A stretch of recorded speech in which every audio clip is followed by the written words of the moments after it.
इधर देख।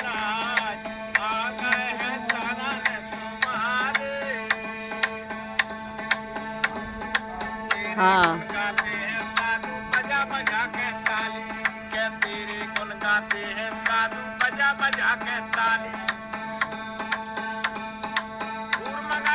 गुरुर्ब्रह्मा गुरुर्विष्णु गुरुर्देवो महेश्वरा गुरु साक्षात परब्रह्म तस्मै श्री गुरुवे नमः।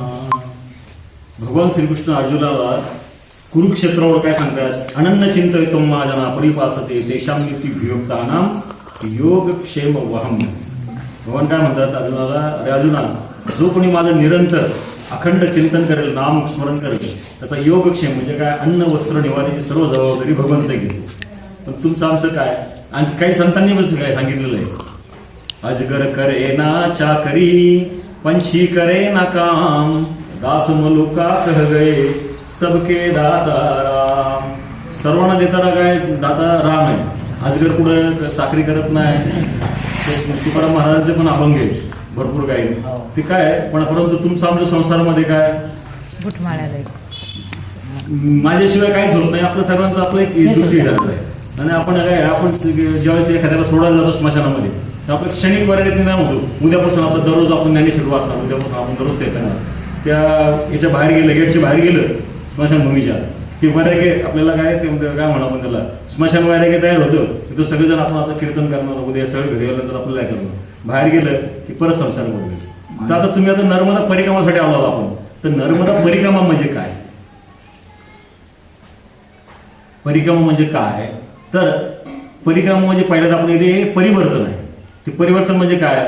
समजा मी ज्ञानी झालो मग तुम्हाला मी सुधारायचं का? मुळीच नाही।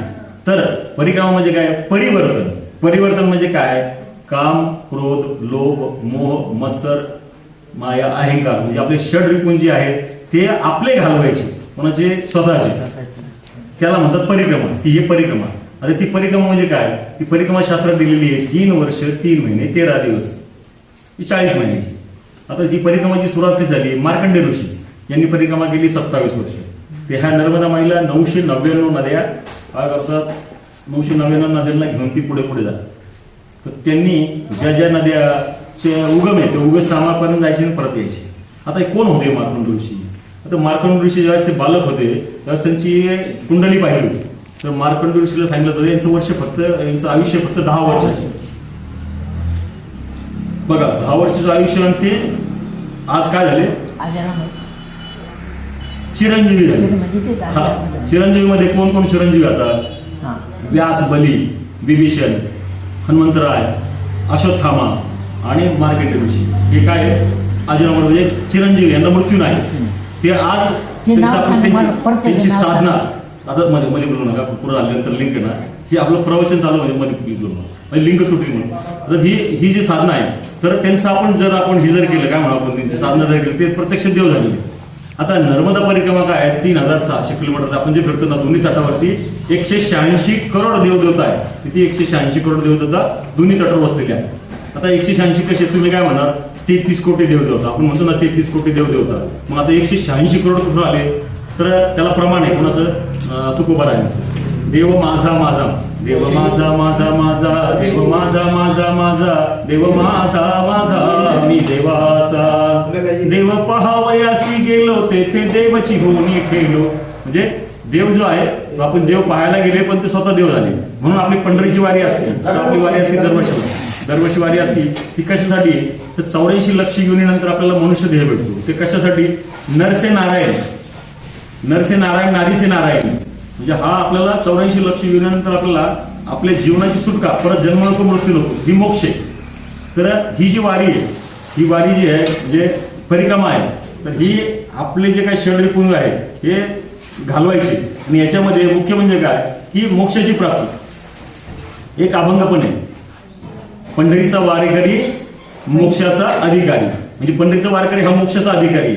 ती पंढरीचा वारकरी आहे तो मोक्षाचा अधिकारी आहे, परंतु तो म्हणजे आता समजा हे जे काय आहे ते दुसऱ्याला घेऊन जातात ना, त्याला पण मोक्ष देतात, म्हणजे काय त्याला बी मोक्षाच्या मार्गावर जातात। तशी ही परिक्रमा आहे। ही परिक्रमा आहे म्हणजे काय? ही मोक्षदायिनी, ही आनंददायिनी आहे। ही आपल्याला सर्व जे काय आपल्या घरच्या अडचणी असतात त्या सर्वांना दूर करते। बघा आता प्रत्येक व्यक्ती हे त्याला घरामध्ये 3 अडचणी असतात। एक अडचण असते आपल्याला सर्वांना एक पितृदोष एक असतो बरं, एक असतो कुलदैवताचा दोष आणि एक असतो वास्तूचा दोष, नाही का? तो वास्तुशास्त्र. आपल्याला कुलदैवताचा दोष जर असला तर आपल्याला काय करावं लागतं, काय म्हणतात तुम्ही याला, नाशिकला त्र्यंबकेश्वरला जा, नारायण नागबली करा. आपल्याला कुलदैवाचा दोष असेल तर आपल्याला काय म्हणतात ते, म्हणजे तुम्ही कुलदैवताला जा. कुलदैवताला वर्षातून एकदा आपल्या घरच्यांनी जे कुलदैवत आहे, कोणाचं बाप, कोणाची तुळजाई असेल, कोणाचे अनेक व्यक्तींचे अनेक कुलदैवत असतात, त्याच्याप्रमाणे आपल्याला जायचं आणि त्याचं काय जे असेल त्याचं पूजन पाठ आपल्याला दरवर्षी करावं लागतं. आणि तिसरं वास्तूचा असल्यानंतर तोडफोड करायची की नाही, त्याच्यात पण भरपूर हे केलेले आहे. उंबरा आपण नाही म्हणतो, उंबरा म्हणजे काय, आता हे घर झाले, आता इथे उंबरा बसू का? उंबरा म्हणजे काय, उंबराचं झाडाचं उंबरा असतो. ते उंबराचं झाड जे आहे त्याचं जे लाकूड आहे, ते लाकूड आपल्या घरावरती काही बाहेरचे काही प्रयोग करतात ते येऊ शकत नाही, म्हणजे बाहेरचे जे काही दोष असतील ते उंबऱ्यामध्येच ते उंबऱ्यापासून बाहेर जातात, म्हणून ते उंबरा आहे. त्याला उंबराचं झाड म्हणून ते उंबर आहे. ज्याचे छोटे छोटे गोष्टी असतात आपल्याला, आपण आता बिल्डिंग बांधली, आपण काय म्हणणार, इथं ते लाकडाचं कशाला बसवायचं, त्या लाकडाला खूप महत्व आहे, ते लाकडाला महत्व आहे. म्हणून आता आपण परिक्रमाकडे वळू. आता परिक्रमा कशी करायची, काय करायची, 3 वर्ष 3 महिने 13 दिवस. आता 3 वर्ष 3 महिने 13 दिवस काय, त्याच्यामध्ये 3 चतुर्मास येतात. 3 चतुर्मास येतात. आपल्या सगळ्यांवरती 3 लोकांचं ऋण असतं. एक असतं देवदेवताचं, म्हणजे देवदेवताचं ऋण असतं, जे ब्रह्मा विष्णू महेश, ज्यांनी उत्पत्ती स्थिती आणि लय ज्यांनी सांभाळ केला, ज्यांनी संहार केला आणि ज्यांनी पालन पोषण केलं, त्यांच्यावरचं ऋण असतं आपल्या देवदेवताचं. दुसरं ऋण असतं आपल्या गुरूंचं आणि ऋषीमुनींचं. आणि तिसरं ऋण असतं आपल्यावरती आपल्या ज्या कुळात आपण जन्म घेतला, माता पित्याचं आणि आपल्या कुळाचं. त्या 3 चतुर्मासामध्ये ते काय होतं, 3 चतुर्मासात आपण जी काय साधना करू, एकेका चतुर्मासामध्ये एकेकांचं ऋण फिटले जातं परिक्रमा. आणि परिक्रमामध्ये काय, तर आपले जे काही षड्पूजा आहेत, कामक्रोध लोभ मत्सर माया, ही घालवायचे. आता आपल्याला हे 3 दोष आहेत, तर ही माई जी आहे ही मुक्तिदायिनी, ही मोक्षदायिनी आहे, ही आनंददायिनी. कसं, ओम नर्मदाय नमः, विपाशाय नमः, विप्लाय नमः, खरभाय नमः, रंजनाय नमः, वायुवाहिनी नमः, असे मैयाचे 15 नाव. 15 नावावर आणखी काही नाव आहेत. तिला मोक्षदायिनी म्हणतात, कुणी आनंददायी म्हणतात, कुणी राजराजेश्वरी म्हणतात, असे मैयाला वेगवेगळे नाव आहेत. तर ती ह्या तिन्हीचं आपल्या घरात जे काही पिढा असतात आपल्याला तिन्हींचा ती काय करते, नाश करते. आता नर्मदा परिक्रमा ज्यावेळेस आपण गंगेला जातो, तर गंगा ही कणखले श्रेष्ठ मानली आहे, कुरुक्षेत्रे सरस्वती आणि गावगाव नर्मदा. आता ज्यावेळेस आपण गंगेचं साधना करतो, गंगेला जातो, तर गंगेला आपल्याला पुढे हरिद्वारला जावं, हरकी पुढे जावं लागतं, प्रयागराजला संगम आहे तिथे जावं लागतं, अथवा गंगासागरला. तिथं पवित्र मानले जाते, तिथे आपल्याला एक डुबकी मारावं लागते. गंगेला गेल्यानंतर एक डुबकी मारला तिथं आपल्याला पुण्य आणि आपल्याला मोक्ष. आपल्याला कुरुक्षेत्रावर गेल्यानंतर सरस्वतीच्या ठिकाणी गेल्यानंतर आपल्याला 3 दिवस राहावं लागतं. एक 3 दिवस डुबकी मारावं, तिथे आपल्याला पुण्याची आणि मोक्षाची प्राप्ती होते. तीच तुम्हाला यमुना किनारी आहे, तुम्हाला 7 दिवस राहावं लागतं. 7 दिवस राहून तुम्हाला डुबकी मारला तिथे तुम्हाला मोक्ष आणि पुण्याची प्राप्ती होते. म्हणजे तिथे एका ठिकाणी 1 दिवस, एका ठिकाणी 3 दिवस, एका ठिकाणी 7 दिवस. परंतु मात्र नर्मदेला आलात तुम्ही, फक्त तिचं जल जे आहे तिच्याकडे फक्त पाहिलं तरी तुम्हाला मोक्ष आणि प्राप्ती भेटते. म्हणजे इतकी नर्मदा काय पुण्यशाली आहे. आता गंगेच्या किनारी जे साधना करतात त्यांच्यासाठी ज्ञानाची प्राप्ती होते. जे कुरुक्षेत्र म्हणजे जे सरस्वती मातेच्या किनारी जे साधना करतात त्यांना वैराग्याची प्राप्ती होते. जे यमुना किनारी जे साधना करतात, जमुना यमुना असे जे म्हणतात ना, वृंदावनला याला, त्यांना भक्तीची प्राप्ती होते. परंतु नर्मदा किनारी आल्यानंतर तुम्हाला ज्ञान, भक्ती आणि वैराग्य तिनांची प्राप्ती करून देणार आहे. त्याला इथपर्यंत आलं. आता आतापर्यंत 21 कल्प झाले. कल्प म्हणजे काय की प्रलय येतो, प्रलयामध्ये सर्व सृष्टी जी आहे ना संपूर्णपणे नष्ट होते, म्हणजे सगळं जलमय होऊन जाते. त्यावेळेस हे जे चिरंजीवी सांगितले 8 आपण सुरुवातीला काय झालं, व्यास, बली, हनुमंतराय, विभीषण, अश्वत्थामा आणि मार्कंडेय ऋषी. तर हे चिरंजीवी, त्याच्यामध्ये एक चिरंजीवी नर्मदा माई. गंगा माई राहत नाही, यमुना माई तुम्हाला दिसणार नाही, हिमालय दिसणार नाही, तुम्ही नाही, आम्ही नाही, काहीच राहत नाही सृष्टी होती, फक्त हे लागेल. हे अष्ट ऋषी आणि नर्मदा माई हे चिरंजीवी, यांना मृत्यू नाही. आता काय असतं, देवता आणि दानव, देवता आणि राक्षसांचं समुद्र मंथन होतं. समुद्र मंथनामध्ये काय होतं, ते काय वेगवेगळ्या प्रकारचे रत्न, लक्ष्मी माता असं वेगवेगळं निघतं. लक्ष्मी माता निघल्यानंतर नंतर विष्णू भगवान बरोबर, नारायण बरोबर ती लग्न करते. काही झाड निघतात फुलाचे, काही झाडं ते कुठे स्वर्गामध्ये जातात, कपिला गाय निघते, जे गाय निघतात ते पारिजाताचं झाड, ती कुठे स्वर्गामध्ये कपिला गाय निघते, म्हणजे हे वेगवेगळ्या. पण ज्यावेळेस विष निघतं, विष हलाल जे काही विष निघल्यानंतर विष कोणीच प्राशन करत नाही, सगळे जे 30 कोटी देवदेवता सगळे मागं पडतात, की त्याचं बोट करतात, ते त्याच्याकडे बोट करतात, त्याच्या वाट करतात. सर्वांना माहिती आहे हे आपले कोण बाबा भोले बाबा जे आहेत ना ते भोळे, आपण त्यांच्याकडे जाऊ, मग ते सगळे भोले बाबाकडे जातात. ते भोले बाबा विष पाशन करतात. विष पाशन केल्यानंतर ते दाह जो आहे म्हणजे काय आग आहे ती काय थांबायला तयार नाही. मग ते अमरकंटकला जातात आणि अमरकंटकला जाऊन ते 1 लाख वर्ष तपश्चर्या करतात. तपश्चर्या केल्यानंतर त्यांच्या घामातनं ही नर्मदा मायेची उत्पत्ती होते. उत्पत्ती म्हणजे त्याचा जन्म काय असं खूप म्हणजे त्याच्या महिलाच्या याच्यातून नाही, तर त्या घामातनं 2-3 वर्षाची मुलगी प्रकट होते आणि ती समोर पाहते, कोणतरी बाबा बसलाय आणि ती ध्यान असते. ती पण ध्यान करायला सुरुवात करते. नर्मदा माईने 10 वर्ष ध्यान केले आणि भोले बाबांनी 1 लाख वर्ष ध्यान केले. हे तुम्हाला सगळं सांगतो, हे आहे नर्मदा पुराण म्हणलं. आता नर्मदा पुराण कशातलं काय ते पुढे सांगू. आता ते ध्यान करते. ध्यान केल्यानंतर ज्यावेळेस दोघांचे ध्यानातून बाहेर येतात म्हणजे डोळे उघडतात, एकमेकांकडे पाहिल्यानंतर ते नर्मदा माई बाबा बसले, त्यांनी डोळे उघडले. मग ती विचारते बाबा मी कोण, काय, कशी. मग भोलेनाथ सांगतात तू माझी मुलगी आहेस, तुझी उत्पत्ती अशी अशी झाली. मग बाबा माझी उत्पत्ती कशासाठी, माझ्या कशासाठी केली आहे. तर मग पुढे ते कार्य सुरू होतं. तुम्हाला कार्य करायचं म्हटलं कुठेही गावात म्हणा, इकडे म्हणा, कुठेतरी ग्रामपंचायत सदस्य पाहिजे, सरपंच पाहिजे, आमदार पाहिजे, खासदार पाहिजे, किंवा तुमच्याकडे जमीनदार पाहिजे, तुमच्याकडे थोडक्यात पैसा पाहिजे, काहीतरी पद पाहिजे, तेव्हा तुम्ही कार्य करू शकता. मग नर्मदाबाई काही वरदान मागून घेते भोले बाबाकडे. तर पहिलं वरदान मागितलं, भोले बाबा मी अमर पाहिजे, ज्याला अमर नाही म्हणून नर्मदा. नर्मदा म्हणजे जिचा मृत्यू नाही, नर्मदा. नराचा दुसरा एक अर्थ होतं न मदा. नाव आहे स्त्रीलिंगी, काम आहे पुरुषाचं, म्हणजे ते पुरुषाचं कर्तृत्व. म्हणजे कर्तृत्व नर्मदाचं कर्तृत्व असं आहे की ते चांगल्या लाजवं. आणि नर्मदा महापुराण, नर्मदा कथा जी आहे ही सगळी सगळे सांगतो मी, ही सगळ्या भोलेनाथाच्या मुखातून आली. म्हणजे भोलेनाथाशिवाय नर्मदा माईचं संपूर्ण चरित्र किंवा संपूर्ण तिची माहिती कोणी सांगू शकत नाही. जसे आपले पुराण आहे ते व्यासमुनींनी तयार केले, तर ही प्रत्यक्ष भोलेनाथांनी सांगितलेली आहे.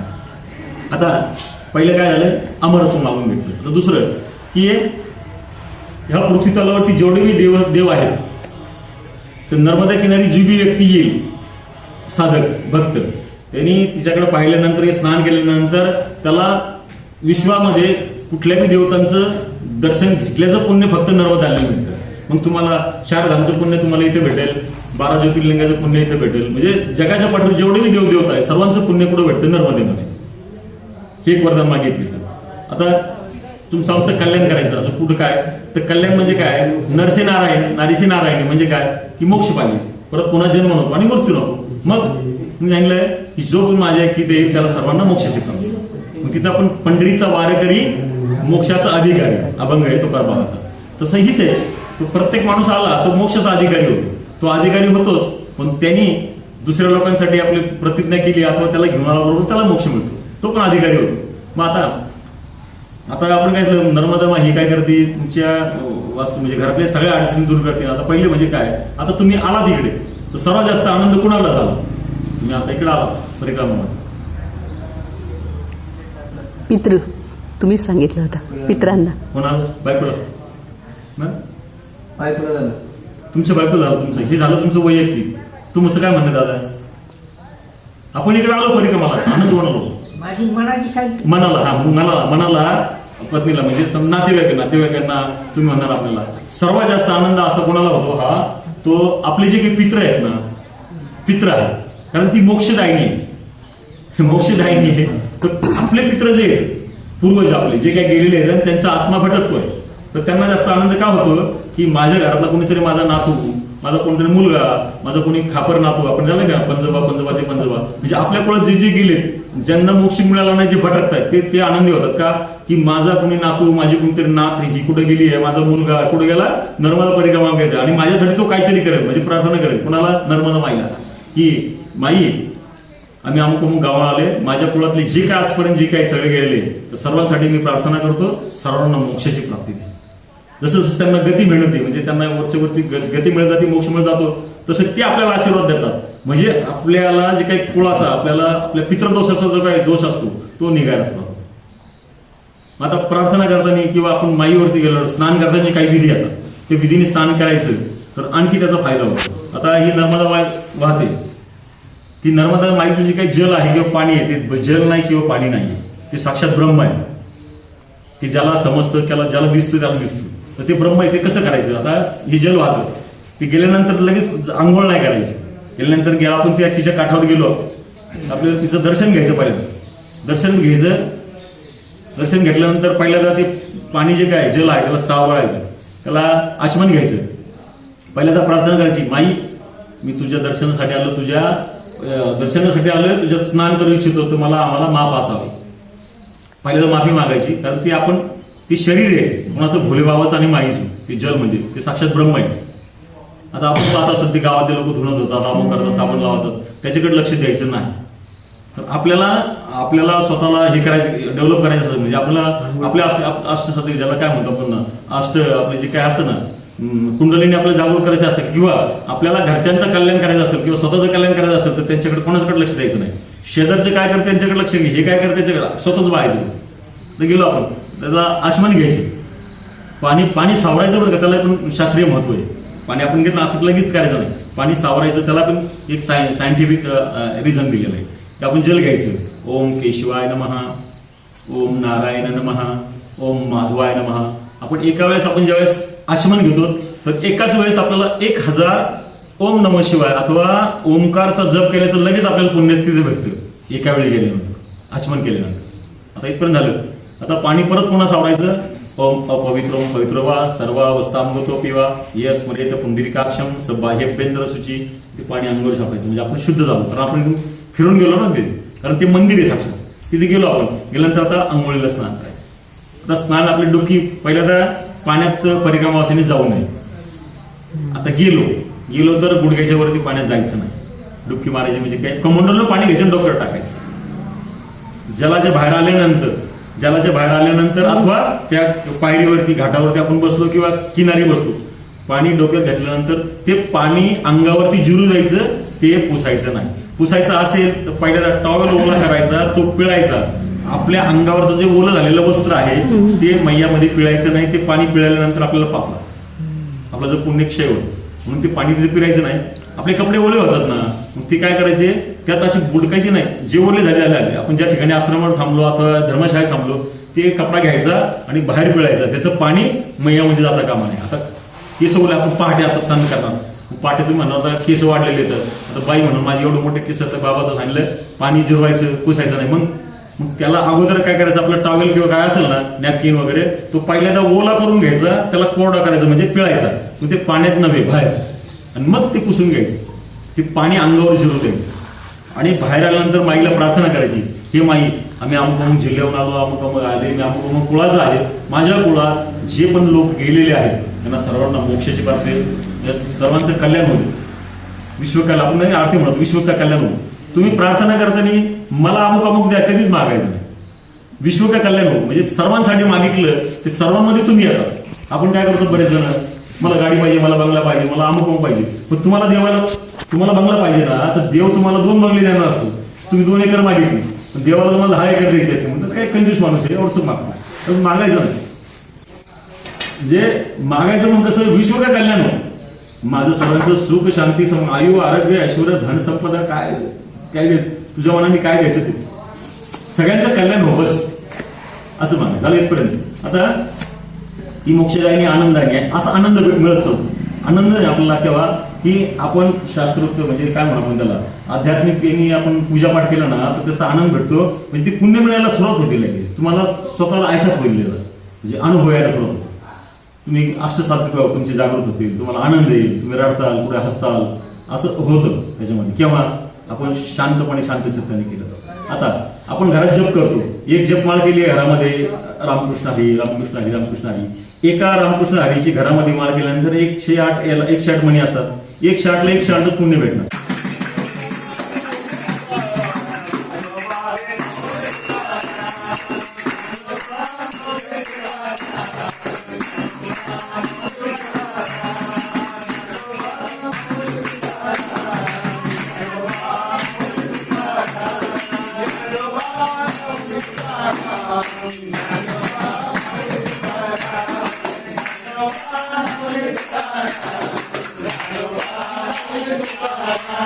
Thank you.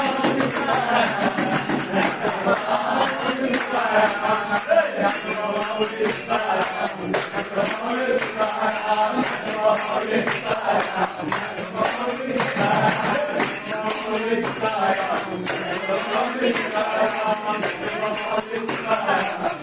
मी आज कैसा नाच रही हूँ।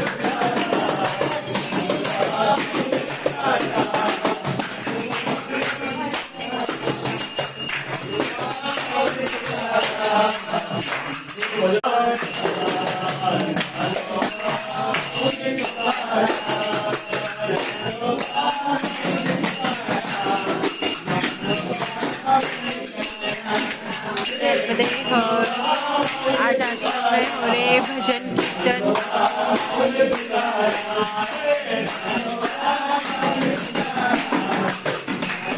बड़ा आनंद आ रहा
की जय हो, की जय हो।